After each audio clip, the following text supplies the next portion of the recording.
বাংলা আবাস যোজনা প্রকল্পে যারা প্রথম কিস্তির 60,000 টাকা পেয়ে গেছে, তারা দ্বিতীয় কিস্তির 60,000 টাকাটা তাদের ব্যাংকের অ্যাকাউন্টে কবে থেকে পেতে শুরু করবে সে বিষয়ে অফিসিয়াল ডেট কিন্তু মুখ্যমন্ত্রী মমতা বন্দ্যোপাধ্যায় আজকেই রিলিজ করে দিয়েছে প্রশাসনিক বৈঠক থেকে।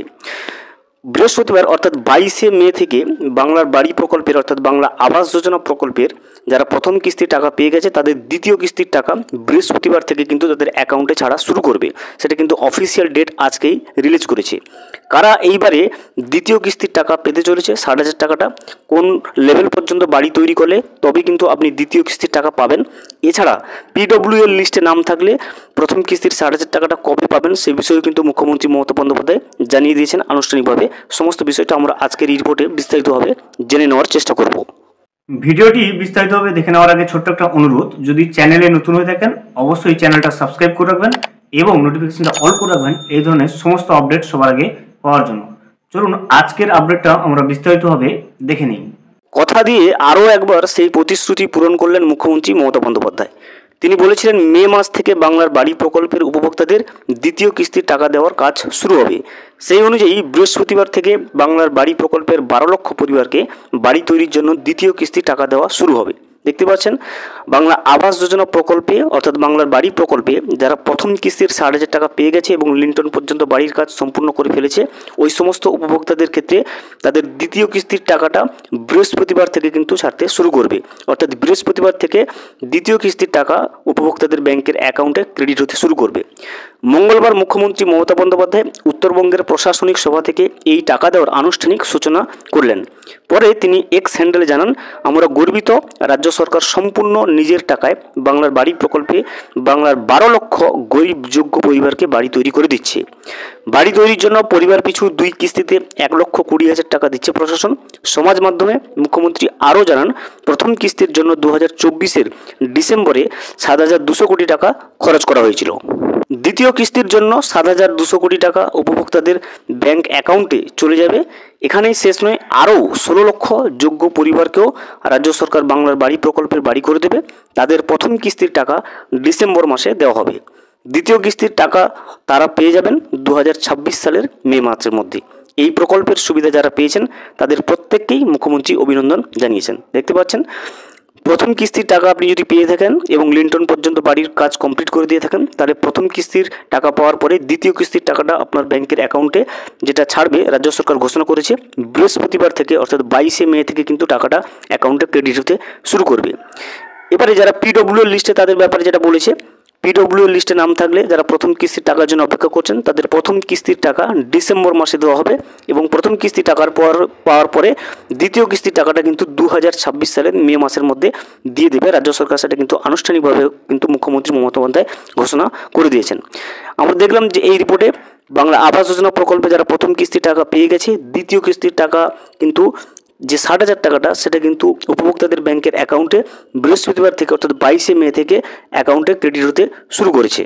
সরকারি কোনো প্রকল্পে উপভোক্তাদের যে তথ্য দিতে হয় তা যাচাই করে সংশ্লিষ্ট উপভোক্তাকে একটি ইউনিক ডকুমেন্ট আইডেন্টিফিকেশন নম্বর অর্থাৎ ইউডিআইএন দেওয়ার পদ্ধতি কিন্তু চালু করেছে রাজ্য সরকার। দেখতে পাচ্ছেন দ্বিতীয় কিস্তির টাকা পাওয়ার ক্ষেত্রে অবশ্যই কিন্তু আপনার এই ইউডিআইএন নাম্বার, যেটা ইউনিক ডকুমেন্ট আইডেন্টিফিকেশন নম্বর, সেটা কিন্তু প্রত্যেকটা উপভোক্তার কিন্তু থাকা দরকার, অবশ্যইভাবে উচিত। না হলে কিন্তু দ্বিতীয় কিস্তির টাকাটা কিন্তু তারা পাচ্ছে না। এবার চলতি আবাস প্রকল্প, যেটা রাজ্যের নাম রয়েছে বাংলার বাড়ি গ্রামীণ, থেকে তা বাধ্যতামূলক করার সিদ্ধান্ত নিল নবান্ন। পরিষ্কার দেখতে পেলেন যে সমস্ত উপভোক্তারা প্রথম কিস্তির টাকা পেয়ে গেছে, দ্বিতীয় কিস্তির টাকা পাওয়ার ক্ষেত্রে অবশ্যই তাদের কাছে এই ইউডিআইএন নম্বর, যেটা ইউনিক ডকুমেন্ট আইডেন্টিফিকেশন নম্বর, কিন্তু অবশ্যই থাকতে হবে। না হলে কিন্তু দ্বিতীয় কিস্তির 60,000 টাকাটা তারা কিন্তু পাচ্ছে না।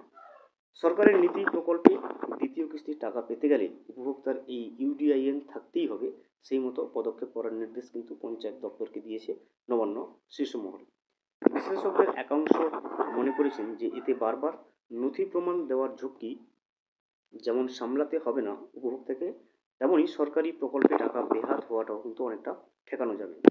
আধিকারিকদের একাংশ জানাচ্ছেন, কোনো একটি ক্ষেত্রে উপভোক্তা যে নথি দাখিল করেন সরকারি সুবিধা পেতে সর্বোচ্চ পর্যায়ে যাচাই হয়, তাই কিন্তু ইউডিআইএন এর অধীনে অন্তর্ভুক্ত হয়ে যাচ্ছে। ফলে বাড়তি কোনো সরকারি সুবিধার ক্ষেত্রে ইউডিআইএন থাকলেই সংশ্লিষ্ট উপভোক্তার যাবতীয় নথি পেয়ে যাবে কিন্তু রাজ্য সরকার। আবাস প্রকল্পের পর্যালোচনায় নবান্নের নির্দেশ ছিল যে 100% ইউডিআইএন কার্যকর করতেই হবে। এই নম্বর ছাড়া ওই প্রকল্পের দ্বিতীয় কিস্তির জন্য কাউকেই গ্রাহ্য করা হবে না। পরিষ্কারভাবে দেখতে পাচ্ছেন, ইউডিআইএন নম্বর ছাড়া কোনোভাবেই কিন্তু দ্বিতীয় প্রকল্পের জন্য কাউকে গ্রাহ্য করা হবে না, অর্থাৎ টাকাটা কিন্তু আর্থিক সহায়তা যেটা রাজ্য সরকার দিয়ে থাকে সেটা কিন্তু পাবে না।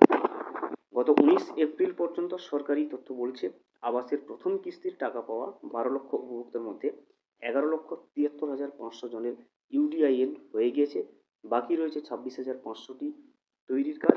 আধিকারিকদের একাংশ মনে করছেন সংশ্লিষ্ট উপভোক্তারা আবাস ছাড়াও আরও কিছু সরকারি প্রকল্পের সুবিধা পেয়ে থাকেন, তাই তাদের ধারণা আবাসের হাত ধরে বাকি প্রকল্পগুলিতেও কিন্তু এই ব্যবস্থা কার্যকর হবে। প্রশাসনিক পর্যবেক্ষকদের একাংশের বক্তব্য, যোগ্য উপভোক্তার কাছে সরকারি প্রকল্পের সুবিধা পৌঁছাচ্ছে কিনা তা খেয়াল রাখাই কিন্তু জরুরি ছিল।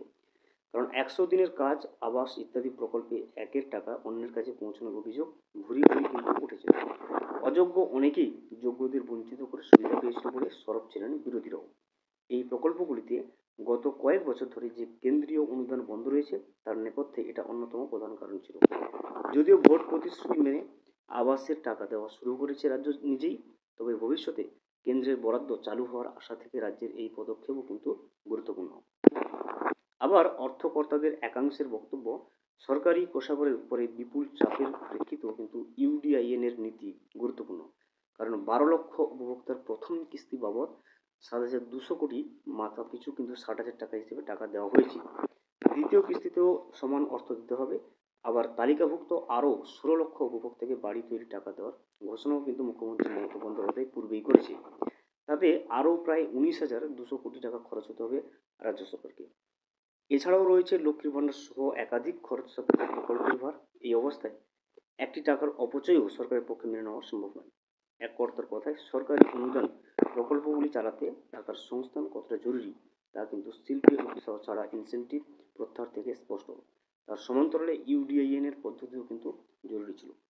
দেখতে পাচ্ছেন, যে সমস্ত উপভোক্তারা প্রথম কিস্তির 60,000 টাকা পেয়ে গেছে, তারা দ্বিতীয় কিস্তির টাকা পেতে গেলে অবশ্যই তাদেরকে কিন্তু ইউডিআইএন নম্বর নিতে হবে। এই ইউডিআইএন নম্বর কিন্তু প্রশাসনিকভাবে তাদেরকে দেওয়া হবে, উপভোক্তারা নিজে থেকে কিছু করতে পারবে না। যেটা ইউনিক ডকুমেন্ট আইডেন্টিফিকেশন নম্বর, এই নম্বর ছাড়া কোনোভাবেই কিন্তু দ্বিতীয় কিস্তির টাকা উপভোক্তারা পেতে পারবে না, সেটা পরিষ্কারভাবে রিপোর্টে জানিয়ে দিয়েছে। এবারে আমরা আসবো যে প্রথম কিস্তির টাকা যারা পেয়ে গেছে এবং লিন্টন পর্যন্ত তারা বাড়ি তৈরি করে নিয়েছে, তাদের দ্বিতীয় কিস্তির যে আর্থিক সহায়তাটা যেটা 7,500 টাকাটা, সেটা কিন্তু ব্লক লেভেলে চলে এসেছে। খুব তাড়াতাড়ি কিন্তু তাদের অ্যাকাউন্টে সেই টাকাটাও কিন্তু ক্রেডিট হয়ে যাবে। এবং পিডব্লিউ এর লিস্টে যাদের নাম রয়েছে, সেক্ষেত্রে ওই সমস্ত উপভোক্তারা যারা যাদের পরিমাণ কিন্তু রয়েছে, ওই সমস্ত পিডব্লিউ এর লিস্টের নাম নথিভুক্তকরণ যারা উপভোক্তা রয়েছে তাদেরকে কিন্তু টাকাটা দেওয়া হবে ডিসেম্বর মাসের প্রথম সপ্তাহে, যেটা আগে কিন্তু মুখ্যমন্ত্রী মমতা বন্দ্যোপাধ্যায় ঘোষণা করে দিয়েছেন। ভিডিওটি সম্পূর্ণভাবে দেখার জন্য অসংখ্য ধন্যবাদ। এখনো পর্যন্ত যদি চ্যানেলে নতুন হয়ে থাকেন এবং সাবস্ক্রাইব না করে থাকেন, অনুগ্রহ করে চ্যানেলটা সাবস্ক্রাইব করে পাশে থাকবেন।